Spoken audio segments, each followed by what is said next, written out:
Hallo zusammen und herzlich willkommen zu einem weiteren Review. Das mal vom Lego City Set 60458.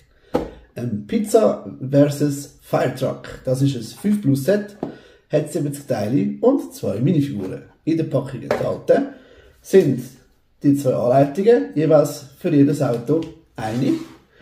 Es hat den Feuerwehrtruck und den Pizza-Ausliefertruck. Der Pizza-Ausliefertyp hat, wenn er nicht gerade am Pizza ausliefern ist, auch noch so eine coole Mütze dabei, damit er auch die Pizza machen kann. Und natürlich, damit er safe ist, wenn er raced, muss er dann den Helm wieder anlegen. Die beiden können fahren. Und welcher von beiden schneller ist, das könnt ihr selber herausfinden, wenn ihr euch das kauft. Das Set ist zu empfehlen und macht Spaß.